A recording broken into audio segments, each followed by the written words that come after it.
दोस्तों आज मैं आपको ओशियन रिसोर्सेस यानी समुद्री संसाधनों के बारे में बताने वाला हूं। जैसा कि आपको पता है कि हमारी धरती पर टोटल 5 ओशियंस हैं यानी कि 5 महासागर हैं। इसके अलावा बहुत सी खाड़ियां आपको देखने को मिलेंगी, गल्फ जिसको हम कहते हैं। बहुत सी छोटे मोटे सागर देखने को मिलेंगे जो देशों से लगे हुए हैं। इसके अलावा बहुत सी बड़ी बड़ी झीलें भी देखने को मिलेंगी, जैसे कि आपका कैस्पियन सागर एक बहुत बड़ी झील है, लेक है। मैं आपको बता दूं कि ये सिर्फ पानी का एक बड़ा हिस्सा नहीं है, बल्कि अनमोल कीमती चीजों से भरा हुआ एक पूरा संदूक उसको माना जाता है, ट्रेजर बॉक्स इसको माना जाता है। देखो, हिस्ट्री में हमने सिर्फ इन ओशियंस को मछली पकड़ने के लिए, मोती लाने के लिए या फिर सफर तय करने के लिए इस्तेमाल किया है कि भाई जहाजों के लिए एक अच्छी जगह मिल जाती है, एक रास्ता मिल जाता है तो इजीली हम सफर कर सकते हैं। लेकिन जैसे जैसे हमें पता चला कि इन ओशियंस के अंदर इतनी सारी काम की चीजें हैं जिससे ह्यूमन लाइफ बहुत ही ईजी हो जाए, तो हमने उनका दोहन करना शुरू कर दिया। तो अब सवाल उठता है कि ये समुद्री संसाधन या फिर ओशियन रिसोर्सेज कौन कौन से होते हैं। तो देखो, ओशियन रिसोर्सेज दो टाइप के होते हैं। एक तो होता है बायोटिक ओशियन रिसोर्सेज यानी कि जैविक संसाधन। ये वो संसाधन होते हैं जो जीवित चीजों से मिलते हैं, यानी कि जो समुद्र में पैदा होते हैं, बढ़ते हैं और सांस लेते हैं। बेसिकली ये लिविंग थिंग्स होते हैं। जितनी भी लिविंग चीज़ें होती हैं जिनमें जान होती है, जैसे कि मछली वगैरह, ये सारी चीज़ें जो होती हैं बायोटिक कहलाती हैं, जैविक कहलाती हैं। इसके भी दो टाइप होते हैं। एक जो खाने योग्य होते हैं यानी कि एडिबल होते हैं। ये वो समुद्री जीव हैं जिन्हें हम खा सकते हैं, हमारी सेहत के लिए भी बहुत अच्छे होते हैं, जैसे कि मछलियाँ। मछलियों में आपने सामन का नाम सुना होगा, सामन मछली काफ़ी फेमस होती है। इसके अलावा कॉड मछली, ये दोनों ही प्रोटीन से बहुत ज़्यादा भरपूर होते हैं और पूरी दुनिया में खाए जाते हैं। तो पूरी दुनिया के लिए इसको पकड़ेंगे कहाँ से? समुद्र से पकड़ेंगे। दूसरे होते हैं समुद्री शैवाल, जिसको सीवीड भी कहा जाता है। ये जो होते हैं, जैसे सुशी अगर आपने कभी देखी हो तो सुशी में एक हरी पत्ती होती है, ग्रीन लीव टाइप, वो सीवीडी होती है। बहुत से पोषक तत्व इसके अंदर पाए जाते हैं, न्यूट्रिशन इसके अंदर पाए जाते हैं। यही कारण है कि पूरी दुनिया में लोग इसको जगह जगह खाते हैं। इसको सीवीड कहते हैं। और भी कई तरीके की खाने योग्य चीज़ें निकलती हैं, जैसे कि केकड़े, लोग क्रैब्स को खाते हैं। इसके अलावा लॉबस्टर्स होते हैं, झींगे जिनको प्रॉन्स कहते हैं, उनको लोग खाते हैं। तो इस सी फूड को दुनिया भर में खाया जाता है, भारत समेत पूरी दुनिया में खाया जाता है। तो ये तो हो गए एडिबल रिसोर्सेस। इसके बाद आते हैं नॉन एडिबल रिसोर्सेस, यानी कि जो खाने योग्य नहीं होते। मतलब वो समुद्री जीव जो जिंदा तो होते हैं लेकिन हम उन्हें खाते नहीं हैं, दूसरे कामों में इस्तेमाल करते हैं, जिसमें आती है वेल्स। हालांकि कुछ जगहों पर आपको ऐसी जगह मिल जाएंगी जहाँ पर वेल का मांस खाया जाता है, मीट खाया जाता है। लेकिन मुख्य रूप से जो वेल होती है उसका कच्चे रूप में इस्तेमाल किया जाता है, मतलब रॉ मटेरियल के रूप में, जैसे कि तेल निकाला जाता है या फिर कुछ खास तरीके के केमिकल्स निकाले जाते हैं वेल से।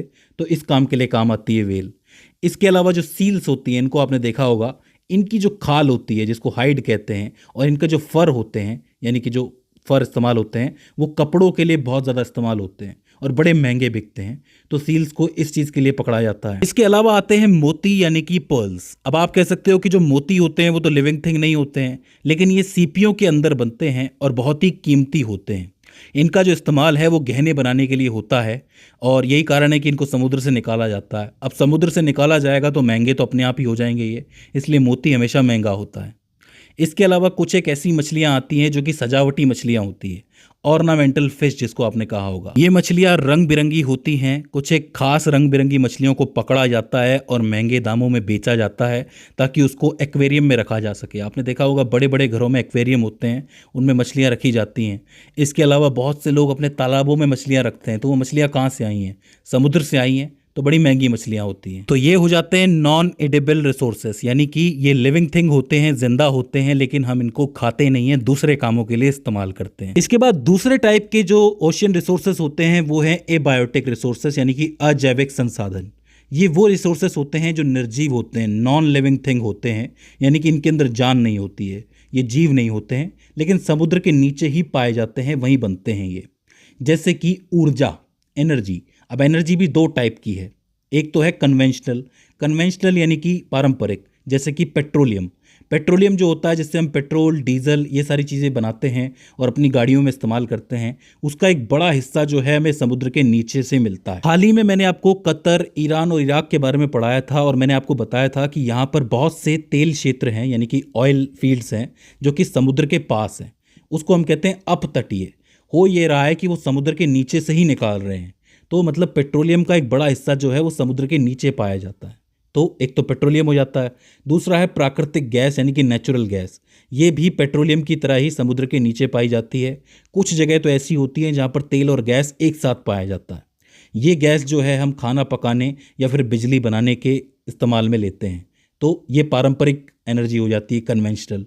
दूसरे टाइप की एनर्जी कौन सी होती है? नॉन कन्वेंशनल, यानी कि जो गैर पारंपरिक है, जो आजकल इस्तेमाल होती है। वो कौन सी है? इनमें एक आती है ज्वारीय ऊर्जा यानी कि टाइडल एनर्जी। समुद्र में जो रोज ज्वार भाटा आता है, यानी कि पानी ज़्यादा हो जाता है या फिर पानी कम हो जाता है, उसकी वजह से पानी ऊपर नीचे होता है, जिसकी वजह से हलचल होती है, और उस हलचल का इस्तेमाल हम करके इलेक्ट्रिसिटी बना सकते हैं। आजकल ये चीज़ हो रही है, आपको पता है। दूसरी आती है तरंग ऊर्जा यानी कि वेव एनर्जी। समुद्र की जो लहरें होती हैं, उनकी ताकत से हम बिजली बनाने की कोशिश करते हैं। इसके भी कुछ एक टेक्निक्स होते हैं जिससे कि हमें बिजली मिलती है। तीसरा टाइप है समुद्री तापीय ऊर्जा रूपांतरण, जिसको ओशियन थर्मल एनर्जी कंजर्वेशन या फिर OTEC के नाम से भी हम जानते हैं। देखो, होता क्या है कि जब समुद्र के ऊपर सूरज चमक रहा होता है, तो समुद्र के ऊपर का जो पानी है, ओशियन के ऊपर का जो पानी है, वो काफ़ी गर्म हो जाता है। लेकिन नीचे जहाँ तक रोशनी नहीं पहुँचती है, वहाँ का पानी ठंडा रहता है। तो ऐसे में टेम्परेचर चेंज आ जाता है, ऊपर गर्म नीचे ठंडा। तो इस टेम्परेचर चेंज का फ़ायदा उठा करके हम बिजली बनाने की कोशिश करते हैं, जो कि एक कामयाब तरीका भी है OTEC का। इसके बारे में मैं आपको अलग से एक वीडियो के अंदर ज़रूर बताऊंगा। बहुत ही खूबसूरत तरीका है। इसके अलावा गैस हाइड्रेट्स, यानी कि एक ऐसा तरीका जहाँ पर बर्फ़ जैसे पदार्थ होते हैं जिनके अंदर मीथेन गैस फंसी हुई होती है। ये जो है भविष्य की ऊर्जा का एक बड़ा स्रोत मानी जाती है। मतलब ऐसे बहुत से ग्लेशियर्स हैं जिनके अंदर गैसेस जो है फंसी हुई होती हैं, उसका इस्तेमाल हम कर सकते हैं फ्यूचर में जाके। इसके अलावा अपतटीय पवन ऊर्जा, जिसको ऑफशोर विंड एनर्जी भी कहते हैं। समुद्र में जब तेज हवाएं चलती हैं, तो इन हवाओं को इस्तेमाल करके हम समुद्र के अंदर बड़ी बड़ी पवन चक्कियां लगा देते हैं, जिसे विंड टरबाइन आप कहते हो। इससे भी बिजली बनती है। तो इसका मतलब ये है कि हम समुद्र से हर टाइप से बिजली बनाने की कोशिश करते हैं, जो आजकल के नए तरीके हैं पेट्रोलियम को छोड़ के। तो उसको हम कहेंगे नॉन कन्वेंशनल। तो जो एबायोटिक रिसोर्सेस है, उसके अंदर एनर्जी आती है, एक तो कन्वेंशनल एनर्जी, एक नॉन कन्वेंशनल एनर्जी। इसके अलावा यहाँ पर आते हैं मिनरल्स यानी कि खनिज। समुद्र के अंदर हमें कई तरीके के खनिज यानी कि मिनरल्स भी मिलते हैं, जो हमारे लिए बहुत उपयोगी होते हैं। जैसे कि एक तो खनिज होता है वाष्पीकरण से प्राप्त होता है, यानी कि इवेपोरेट्स होता है, तब उसके बाद प्राप्त होता है। ये जैसे समुद्र का पानी है, वो भाप बनकर उड़ गया, वेपर बनकर उड़ गया, तो पीछे क्या छोड़ के जाएगा? नमक छोड़ के जाएगा, सोडियम क्लोराइड। तो वो बड़े काम की चीज़ हो जाती है। इसके अलावा बहुत से ऐसे खनिज है जो जमा हो जाते हैं, जैसे कि नीचे जो है वो पॉलीमेटेलिक नोड्यूल, बहुत इंपॉर्टेंट है, पॉलीमेटेलिक नोड्यूल, इसका नाम याद रखना। आलू के आकार के होते हैं, छोटे छोटे गोले। इनके अंदर आपको मैग्नीज मिल जाता है, निकल मिल जाता है, तांबा और कोबाल्ट, ऐसे कीमती धातु मिल जाते हैं जो हमारे भविष्य की ज़रूरतों के लिए इम्पॉर्टेंट है।